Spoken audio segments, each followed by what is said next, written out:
Chapter 35. A dinner in the old style. His second interview between the former musketeers was not so formal and threatening as the first. Athos, with his superior understanding, wisely deems that the supper table would be the most complete and satisfactory point of reunion, and at the moment when his friends, in deference to his deportment and sobriety, dared scarcely speak of some of their former good dinners, he was the first to propose that they should all assemble around some well-spread table and abandon themselves unreservedly to their own natural character and manners, a freedom which had formerly contributed so much to that good understanding between them which gave them the name of the Inseparables. For different reasons this was an agreeable proposition to them all, and it was therefore agreed that each should leave a very exact address and that upon the request of any of the associates a meeting should be convoked at a famous eating-house in the Rue de la Monnaie of the sign of the Hermitage. The first rendezvous was fixed for the following Wednesday, at 8 o'clock in the evening precisely. On that day, in fact, the four friends arrived punctually at the hour, each from his own abode or occupation. Porthos had been trying a new horse, D'Artagnan was on guard at the Louvre, Aramis had been to visit one of his penitents in the neighborhood, and Athos, whose domicile was established in the Rue Guénégaud, found himself close at hand. They were, therefore, somewhat surprised to meet all together at the door of the Hermitage, Athos starting out from the Pont Neuf, Porthos by the Rue de la Roule, D'Artagnan by the Rue de Fosse Saint-Germain-l'Auxerrois, and Aramis by the Rue de Béthisy. The first words exchanged between the four friends, on account of the ceremony which each of them mingled with their demonstration, were somewhat forced, and even the repast began with a kind of stiffness. Athos perceived this embarrassment, and by way of supplying an effectual remedy, called for 4 bottles of champagne. At this order, given in Athos's habitually calm manner, the face of the Gascon relaxed and Porthos's brow grew smooth. Aramis was astonished. He knew that Athos not only never drank, but more, that he had a kind of repugnance to wine. This astonishment was doubled when Aramis saw Athos fill a bumper and toss it off with all his former enthusiasm. His companions followed his example. In a very few minutes the 4 bottles were empty, and this excellent specific succeeded in dissipating even the slightest cloud that might have rested on their spirits. Now the 4 friends began to speak loud, scarcely waiting till one had finished before another began, and each assumed his favorite attitude on or at the table. Soon, strange fact, Aramis undid 2 buttons of his doublet, seeing which, Porthos unfastened his entirely. Battles, long journeys, blows given and received, sufficed for the first themes of conversation, which turned upon the silent struggles sustained against him who is now called the Great Cardinal. "Faith," said Aramis, laughing, "we have praised the dead enough, let us revile the living a little. I should like to say something evil of Mazarin. Is it permissible?"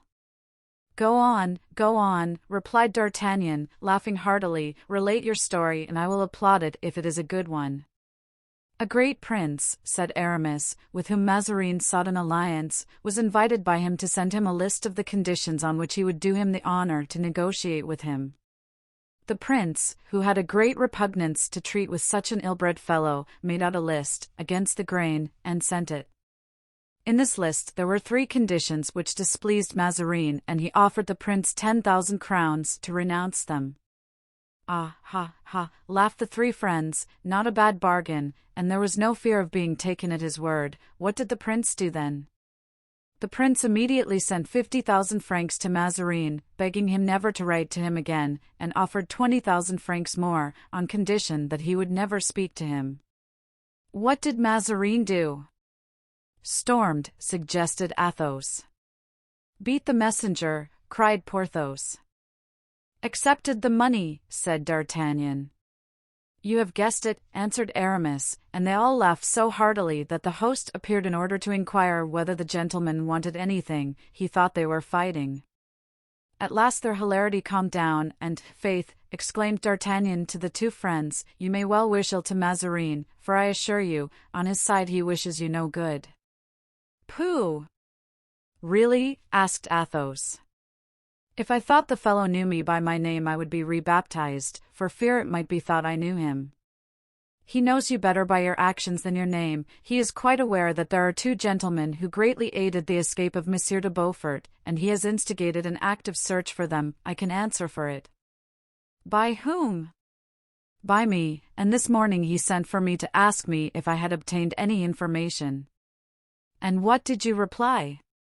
"That I had none as yet, but that I was to dine today with two gentlemen, who would be able to give me some." "You told him that?" said Porthos, a broad smile spreading over his honest face. "Bravo! And you are not afraid of that, Athos?" "No," replied Athos, "it is not the search of Mazarin that I fear." "Now," said Aramis, "tell me a little what you do fear." "Nothing for the present, at least, nothing in good earnest." "And with regard to the past?" asked Porthos. "Oh! The past is another thing," said Athos, sighing, "the past and the future." "Are you afraid for your young role?" asked Aramis. "Well," said D'Artagnan, "one is never killed in a first engagement." "Nor in the second," said Aramis. "Nor in the third," returned Porthos, "and even when one is killed, one rises again, the proof of which is, that here we are." "No," said Athos, "it is not Raoul about whom I am anxious, for I trust he will conduct himself like a gentleman, and if he is killed, well, he will die bravely, but hold, should such a misfortune happen, well," Athos passed his hand across his pale brow. "Well?" asked Aramis. "Well, I shall look upon it as an expiation." "Ah," said D'Artagnan, "I know what you mean." "And I, too," added Aramis, "but you must not think of that, Athos. What is past, is past." "I don't understand," said Porthos. "The affair at Armentières," whispered D'Artagnan. "The affair at Armentières?" asked he again. "Milady." "Oh, yes," said Porthos, "true, I had forgotten it." Athos looked at him intently. "You have forgotten it, Porthos?" said he. "Faith! Yes, it is so long ago," answered Porthos. "This affair does not, then, weigh upon your conscience?" "Faith, no." "And you, D'Artagnan?" I own that when my mind returns to that terrible period, I have no recollection of anything but the rigid corpse of poor Madame Bonancieux. "Yes, yes," murmured he, "I have often felt regret for the victim, but never the very slightest remorse for the assassin." Athos shook his head doubtfully.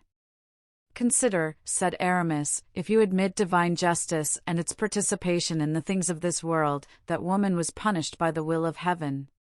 We were but the instruments, that is all." "But as to free will, Aramis? How acts the judge?" "He has a free will, yet he fearlessly condemns." "What does the executioner?" "He is master of his arm, yet he strikes without remorse." "The executioner," muttered Athos, as if arrested by some recollection. "I know that it is terrible," said D'Artagnan, "but when I reflect that we have killed English, Rochellese, Spaniards, nay, even French, who never did us any other harm but to aim at and to miss us, whose only fault was to cross swords with us and to be unable to ward off our blows, I can, on my honor, find an excuse for my share in the murder of that woman." "As for me," said Porthos, "now that you have reminded me of it, Athos, I have the scene again before me, as if I now were there. Milady was there, as it were, where you sit." Athos changed color. I was where D'Artagnan stands. I wore a long sword which cut like a Damascus, you remember it, Aramis, for you always called it Balizard. Well, I swear to you, all three, that had the executioner of Bethune, was he not of Bethune? Yes, egad. Of Bethune, not been there, I would have cut off the head of that infamous being without thinking of it, or even after thinking of it. She was a most atrocious woman. And then, said Aramis, with the tone of philosophical indifference which he had assumed since he had belonged to the Church and in which there was more atheism than confidence in God, what is the use of thinking of it all? At the last hour we must confess this action, and God knows better than we can whether it is a crime, a fault, or a meritorious deed. I repent of it? Egad! No. Upon my honor and by the Holy Cross, I only regret it because she was a woman. The most satisfactory part of the matter, said D'Artagnan, is that there remains no trace of it. She had a son, observed Athos. Oh. Yes, I know that, said D'Artagnan, and you mentioned it to me, but who knows what has become of him? If the serpent be dead, why not its brood? Do you think his uncle de Winter would have brought up that young viper? De Winter probably condemned the son as he had done the mother. Then, said Athos, woe to de Winter, for the child had done no harm. May the devil take me, if the child be not dead, said Porthos. There is so much fog in that detestable country, at least so D'Artagnan declares. Just as the quaint conclusion reached by Porthos was about to bring back hilarity to faces now more or less clouded, hasty footsteps were heard upon the stair and someone knocked at the door. Come in, cried Athos. Please your honors, said the host, a person in a great hurry wishes to speak to one of you. To which of us? Asked all the four friends. To him who is called the Comte de la Fere. It is I, said Athos, and what is the name of the person? Grimaud. Ah, exclaimed Athos, turning pale. Back already? What can have happened, then, to Bragelonne? Let him enter, cried D'Artagnan, let him come up. But Grimaud had already mounted the staircase and was waiting on the last step, so springing into the room, he motioned the host to leave it. The door being closed, the four friends waited in expectation. Grimaud's agitation, his pallor, the sweat which covered his face, the dust which soiled his clothes, all indicated that he was the messenger of some important and terrible news. Your honors, said he, that woman had a child, that child has become a man, the tigress had a little one, the tiger has roused himself, he is ready to spring upon you, beware. Athos glanced around at his friends with a melancholy smile. Porthos turned to look at his sword, which was hanging on the wall, Aramis seized his knife, D'Artagnan arose. What do you mean, Grimaud? He exclaimed. That Milady's son has left England, that he is in France, on his road to Paris, if he be not here already. The devil he is, said Porthos. Are you sure of it? Certain, replied Grimaud. This announcement was received in silence. Grimaud was so breathless, so exhausted, that he had fallen back upon a chair. Athos filled a beaker with champagne and gave it to him. Well, after all, said D'Artagnan, supposing that he lives, that he comes to Paris, we have seen many other such. Let him come. Yes, echoed Porthos, glancing affectionately at his sword, still hanging on the wall, we can wait for him, let him come. Moreover, he is but a child, said Aramis. Grimaud rose. A child, he exclaimed. Do you know what he has done, this child? Disguised as a monk, he discovered the whole history in confession from the executioner of Bethune, and having confessed him, after having learned everything from him, he gave him absolution by planting this dagger into his heart. See, it is on fire yet with his hot blood, for it is not 30 hours since it was drawn from the wound. And Grimaud threw the dagger on the table.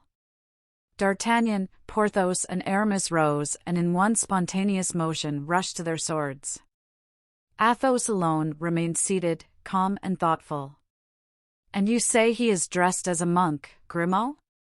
Yes, as an Augustine monk. What sized man is he? About my height, thin, pale, with light blue eyes and tawny flaxen hair. And he did not see Raoul? Asked Athos. Yes, on the contrary, they met, and it was the Viscount himself who conducted him to the bed of the dying man. Athos, in his turn, rising without speaking, went and unhooked his sword. Hey, sir, said D'Artagnan, trying to laugh, do you know we look very much like a flock of silly, mouse-evading women? How is it that we, for men who have faced armies without blinking, begin to tremble at the mention of a child? It is true, said Athos, but this child comes in the name of heaven. And very soon they left the inn.